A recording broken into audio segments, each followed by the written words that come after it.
नमस्कार, मैं हूं विवेक। नमस्कार, मैं हूं आपके साथ विभा उपाध्याय। बजने वाले हैं 2 और हम दोनों लेकर आ गए हैं 2 दनातन। लेकिन सबसे पहले नजर इस वक्त के हेडलाइंस पर। हेडलाइंस प्रेजेंटेड बाय स्ट्रॉन्ग मतलब मैथन स्टील। पवन सिंह को बीजेपी ने पार्टी से निकाला। एनडीए उम्मीदवार उपेंद्र कुशवाहा के खिलाफ काराकाट से लड़ रहे हैं चुनाव।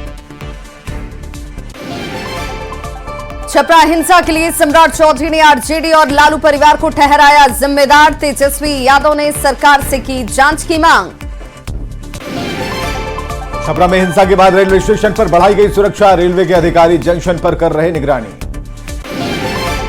झारखंड के पूर्व सीएम हेमंत सोरेन नहीं कर पाएंगे चुनाव प्रचार। सुप्रीम कोर्ट ने खारिज की अंतरिम जमानत की याचिका। बघा में 4 शिक्षकों पर चुनाव आदर्श आचार संहिता उल्लंघन मामले में एफआईआर दर्ज। आरजेडी उम्मीदवार के लिए प्रचार करने का लगा आरोप। हेडलाइंस प्रेजेंटेड बाय स्ट्रॉन्ग मतलब मैथन स्टील।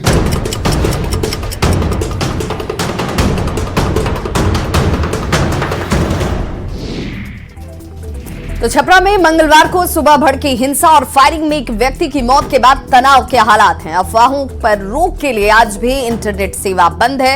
एसपी ने नगर थाना अध्यक्ष को लाइन हाजिर कर दिया है। प्रशासन का दावा है कि कानून व्यवस्था पूरी तरह से नियंत्रण में। हिंसा के बाद से पूरा इलाका पुलिस छावनी में बदल गया है। चुनावी हिंसा के बाद छपरा में फिलहाल शांति है। बिहार से की 3 टुकड़ी छपरा पहुंच गई है। सभी संवेदनशील जगहों पर फोर्स की तैनाती कर दी गई और एसपी खुद मॉनिटर कर रहे हैं। तेजस्वी यादव ने छपरा गोलीकांड की उच्च स्तरीय जांच कर दोषियों के खिलाफ स्पीडी ट्रायल चलाने की मांग की है। साथ ही प्रशासन के आला अधिकारियों के संपर्क में वो हैं और पल पल की अपडेट ले रहे हैं। तेजस्वी ने कहा कि आरजेडी का एक डेलीगेशन छपरा गया है, जहां वो पीड़ित परिवार से मिलेगा और आर्थिक मदद करेगा। तेजस्वी ने कहा कि वो इसलिए छपरा नहीं गए क्योंकि लोग बोलेंगे कि भड़काने आ गए हैं। तेजस्वी ने कहा कि उन्होंने और लालू प्रसाद ने गृह सचिव से लेकर आला अधिकारियों से बात की है। गए हुए हैं, अभी माहौल वैसा नहीं है। हमारे जाने के बाद जो है कई तरह की बातें उठेंगी। लोग बोलेंगे कि भड़काने आ रहे हैं, ये करने आ रहे हैं। इसलिए परिवार के लोगों से कल भी हमारे पिता लालू जी की सब लोगों से बात हुई है। सुबह से हम लोग संपर्क में हैं और पार्टी का एक डेलीगेशन जो है छपरा पहुंच चुका है और जो आर्थिक मदद होगी वो किया जाएगा। और प्रशासन को हम लोग जो है पूरा सपोर्ट कर रहे हैं और हम लोग चाहते हैं कि जो कुख्यात अपराधी है जल्द से जल्द पकड़ा जाए, जल्द से जल्द उसका स्पीडी ट्रायल होकर के उसको कई से कड़ी सजा मिलनी चाहिए। आप और लालू जी ने छपरा डीएमएसपी से बात भी किया है? होम सेक्रेटरी से लेकर के एसपी डीएम सबसे बात हुई है। इधर छपरा गोलीकांड पर सम्राट चौधरी ने बड़ा बयान दिया है। सम्राट चौधरी ने छपरा में आरजेडी पर तांडव करवाने का आरोप लगाया। डिप्टी सीएम ने कहा कि एक एक बूथ को बार बार डिस्टर्ब किया गया और जनता को उकसाया गया। सम्राट चौधरी ने कहा कि लालू प्रसाद और राबड़ी देवी के अंगरक्षक का दुरुपयोग किया जा रहा है। प्रसाद जी का पूरा परिवार भ्रष्टाचार में लिप्त होता है। उनको दूसरा कोई चीज नहीं दिखाई देती। भ्रष्टाचार ही लालू प्रसाद जी का गहना है। और जिस तरह का तांडव छपरा में इन लोगों ने करवाया है, एक ही बूथ को बार बार डिस्टर्ब करना और जनता को उस्काना। और इतने अंगरक्षक कैसे मिल गए? किस आधार पर? लालू प्रसाद जी के अंगरक्षक का दुरुपयोग किया जा रहा है। राबड़ी देवी जी के अंगरक्षक का दुरुपयोग किया जा रहा है। इसलिए इस पूरे मामले की जांच की कार्रवाई। भोजपुरी एक्टर पवन सिंह को बीजेपी ने पार्टी से निष्कासित कर दिया है। पार्टी ने उन पर अनुशासनात्मक कार्रवाई की है। आपको बता दें कि पवन सिंह काराकाट संसदीय सीट से निर्दलीय चुनाव लड़ रहे हैं और यहीं से एनडीए उम्मीदवार उपेंद्र कुशवाहा चुनावी मैदान में हैं। पार्टी ने दल विरोधी गतिविधियों में शामिल होने की वजह से उन पर यह कार्रवाई की है। बिहार बीजेपी के प्रदेश अध्यक्ष सम्राट चौधरी के आदेश से कार्रवाई का पत्र जारी किया गया। बीजेपी की बिहार इकाई की तरफ से जारी पत्र में लिखा गया है कि लोकसभा चुनाव में आप एनडीए के अधिकृत प्रत्याशी के विरुद्ध चुनाव लड़ रहे हैं। आपका ये कार्य दल विरोधी है, इससे पार्टी की छवि धूमिल हुई है। पत्र में लिखा गया है कि पार्टी अनुशासन के विरुद्ध आपने ये काम किया है, इसलिए आपको दल विरोधी इस कार्य के लिए माननीय प्रदेश अध्यक्ष जी के आदेशानुसार पार्टी से निष्कासित किया जाता है। तो पवन सिंह के खिलाफ कार्रवाई पार्टी के खिलाफ जाने की वजह से किया गया और जो भी व्यक्ति पार्टी लाइन के खिलाफ जाएगा पार्टी उसके खिलाफ यही करेगी, चाहे वो व्यक्ति कितना ही बड़ा क्यों ना हो। बीजेपी के राष्ट्रीय प्रवक्ता संजय मयूख ने पवन सिंह के खिलाफ कार्रवाई पर यह बयान दिया। पार्टी के खिलाफ कोई भी व्यक्ति चुनाव लड़े, चाहे कितना भी बड़ा व्यक्ति हो, व्यक्ति को पार्टी निश्चित तौर पे निष्कासित करती है। और यह निर्णय माननीय पार्टी के प्रदेश अध्यक्ष यानी पार्टी का निर्णय है कि पवन सिंह जी का निष्कासन हुआ है। लेकिन बिहार की 40 के 40 सीट एनडीए गठबंधन जीतेगी, यह निश्चित है, क्योंकि जनता का अपार आशीर्वाद माननीय प्रधानमंत्री नरेंद्र मोदी जी के साथ। यूपी के मुख्यमंत्री योगी आदित्यनाथ ने जौनपुर में चुनावी जनसभा को संबोधित करते हुए विपक्ष पर जोरदार हमला बोला। सीएम योगी ने कहा कि विपक्षी गठबंधन भ्रष्ट दलों से बना है, कांग्रेस और समाजवादी पार्टी में औरंगजेब की आत्मा है। वहीं पाकिस्तान की तरफदारी करने वालों को करारा जवाब भी दिया। राग अलाप रहे हैं, 4 जून का उनका बोरिया बिस्तर बंद करके पैक करके उनको बोलो जाओ पाकिस्तान, भारत पे बोझा मत बनो, पाकिस्तान में जाके भीख मांगो। बहनों और भाइयों, एक तरफ भारत अपने 80 करोड़ लोगों को फ्री में राशन की सुविधा का लाभ दे रहा है, दूसरी तरफ पाकिस्तान में भूख से बिलबिलाते पाकिस्तानी लोग आपके सामने हैं। जितनी पाकिस्तान की आबादी है उससे बड़ी आबादी को भारत ने पिछले 10 वर्ष में गरीबी रेखा से उभारने में मदद की है। 25 करोड़ लोग गरीबी रेखा से उभरे हैं भारत के अंदर। और बड़ी खबर इस वक्त आ रही है हेमंत सोरेन से जुड़ी हुई, जिसमें पूर्व मुख्यमंत्री हेमंत सोरेन को सुप्रीम कोर्ट से राहत नहीं मिली है। हेमंत सोरेन की याचिका सुप्रीम कोर्ट ने खारिज कर दी। चुनाव प्रचार के लिए हेमंत सोरेन ने जमानत मांगी थी और इस याचिका को सुप्रीम कोर्ट की तरफ से खारिज कर दिया गया है।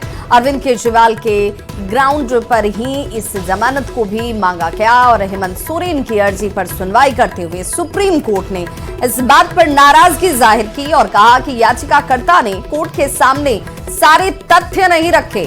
कोर्ट ने सवाल किया कि जब हेमंत सोरेन ने सुप्रीम कोर्ट का रुख किया तब कोर्ट को इस बात की जानकारी क्यों नहीं दी गई कि जमानत की अर्जी स्पेशल कोर्ट के सामने पेंडिंग है और निचली अदालत पहले ही चार्जशीट पर संज्ञान ले चुकी है। और रिश्वतखोरी और कैश कांड मामले में गिरफ्तार किए गए कांग्रेस नेता आलमगीर आलम की ईडी रिमांड बढ़ा दी गई है। पीएमएलए कोर्ट ने आलमगीर आलम की रिमांड 5 दिन के लिए बढ़ाई है। इससे पहले भी कोर्ट ने 6 दिन की रिमांड पर उन्हें भेजा था। दिल्ली मेट्रो में अरविंद केजरीवाल को जान से मारने की धमकी भरा मैसेज लिखने के मामले में आरोपी का सीसीटीवी फुटेज सामने आ चुका है, जिसमें एक लड़का मेट्रो स्टेशन पर कुछ लिखता हुआ दिखाई दे रहा है। पुलिस सूत्रों के मुताबिक आरोपी लड़का बरेली का रहने वाला है और उसकी मानसिक स्थिति ठीक नहीं और वो किसी राजनीतिक पार्टी से भी जुड़ा नहीं है। दिल्ली में अरविंद केजरीवाल को जान से मारने की धमकी भरे मैसेज लिखने का मामला सामने आया था और आरोपी का सीसीटीवी फुटेज स्क्रीन पर है।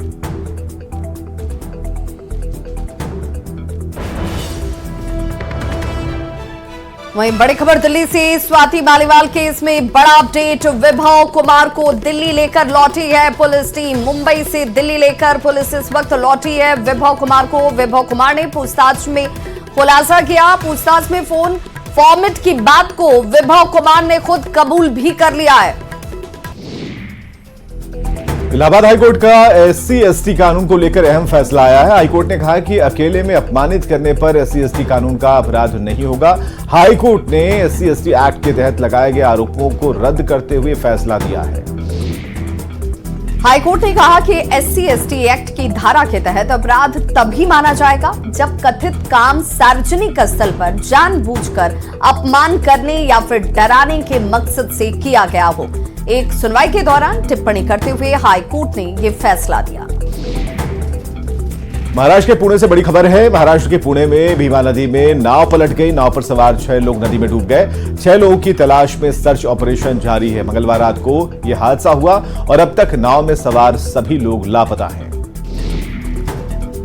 मुंगेर में दिल्ली साइबर क्राइम ब्रांच का CID ऑफिसर बनकर ठगी करने का मामला सामने आया है, जहां पर जमालपुर के एक रेल कर्मी से 22 लाख रुपए की साइबर ठगी की गई। साइबर थाने में आवेदन देकर रेलकर्मी ने बताया कि उसके मोबाइल पर वीडियो कॉल आया और कॉल करने वाले ने खुद को दिल्ली क्राइम ब्रांच का सीआईडी ऑफिसर बताकर कहा कि दिल्ली में एक लड़की ने आत्महत्या कर ली, जिसका नाम सामने आया है। नाम हटाने के लिए खर्च करने पड़ेंगे। पीड़ित ने साइबर थाने में मामला दर्ज कराया है। इसके बाद पुलिस मामले की जांच में जुट गई।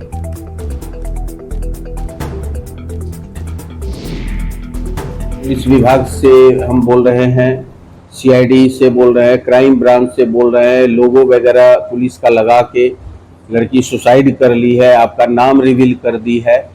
और ऐसा व्यक्ति सामाजिक कारण से डर जाते हैं, जबकि इसमें डरने की कोई बात नहीं है, लेकिन सामाजिक कारण से डर जाते हैं और साइबर फ्रॉड के शिकार हो जाते हैं। तो जब मामला संज्ञान में आया तो इसकी जांच की जा रही है। कटिहार में साइबर अपराध के मामले में चौंकाने वाला खुलासा हुआ, जिसमें पुलिस को जांच में साइबर ठगी का पाकिस्तान कनेक्शन सामने आया है। साइबर थाना प्रभारी के मुताबिक साइबर क्राइम का मुख्य आरोपी पाकिस्तान में है और भारत में मौजूद अपने गुर्गों के माध्यम से साइबर क्राइम की घटना को अंजाम देता है। फिलहाल कटिहार साइबर थाना पुलिस पूरे मामले की जांच में जुटी है। तो वहीं बेगूसराय में कुख्यात अपराधी नंदकिशोर महतो को एसटीएफ ने दबोच लिया। कुख्यात अपराधी पर 1 लाख का इनाम रखा गया था। बिहार एसटीएफ टीम ने बलिया थाना क्षेत्र से इस कुख्यात अपराधी को गिरफ्तार किया है, जिस पर हत्या, लूट, रंगदारी, अपहरण और आर्म्स एक्ट के भी मामले दर्ज हैं।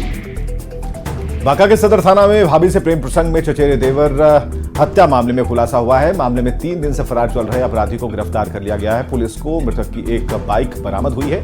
जानकारी के मुताबिक भाभी और चचेरे देवर के बीच प्रेम प्रसंग था। और इसी बीच पंचायत के मुखिया को भी महिला से प्यार हो गया और उस पर देवर की हत्या कराने का आरोप लगाया जा रहा है। फिलहाल इस मामले में 2 लोगों की गिरफ्तारी हो चुकी है, लेकिन पंचायत मुखिया अभी भी फरार है, जिसकी गिरफ्तारी के लिए पुलिस कार्रवाई कर रही है।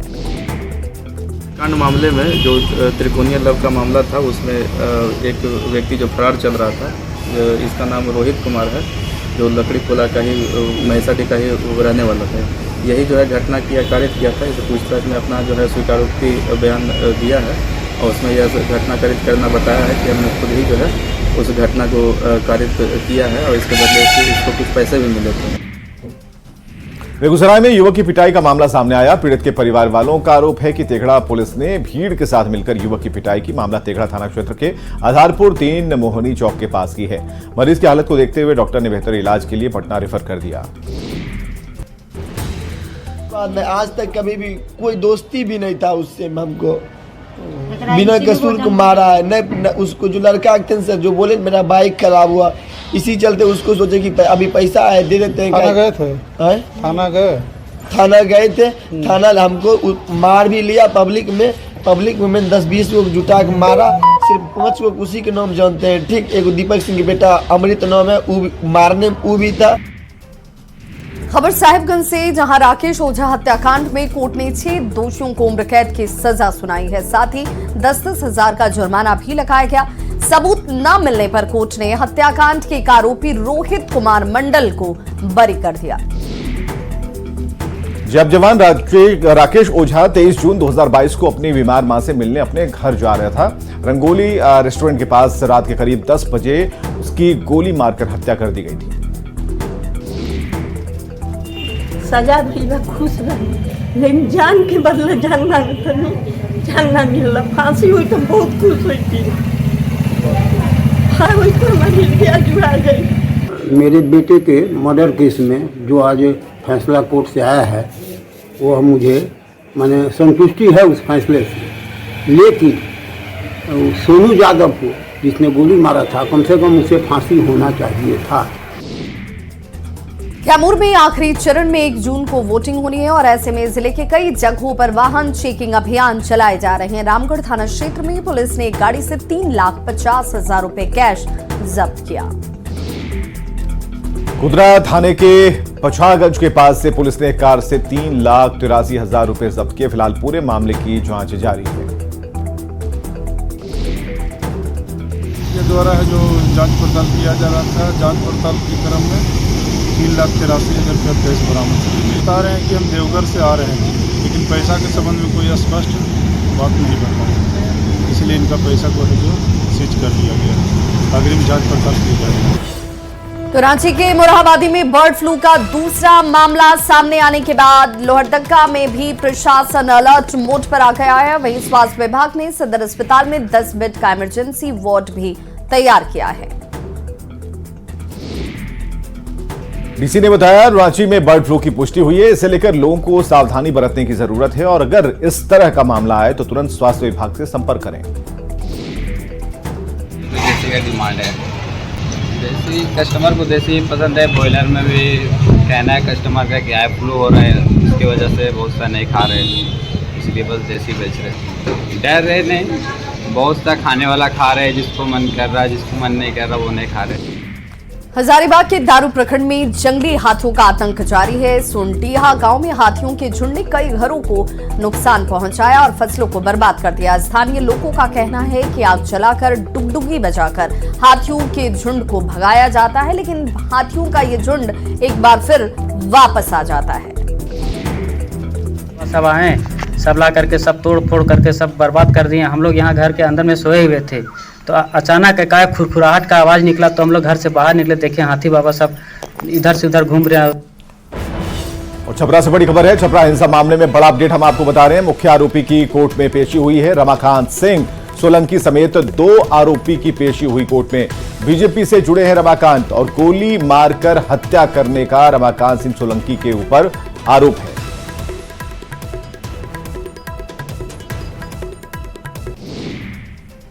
रामगढ़ के गोला वन क्षेत्र में सुथरी पंचायत के गांव में 25 हाथियों के झुंड ने बीते 4-5 दिनों में जमकर उत्पात मचाया है। हाथियों के झुंड ने खेत में लगी हुई सब्जी की फसल को रौंद दिया, जिससे किसानों को नुकसान उठाना पड़ा है। और रुकेंगे यहां पर ब्रेक के लिए।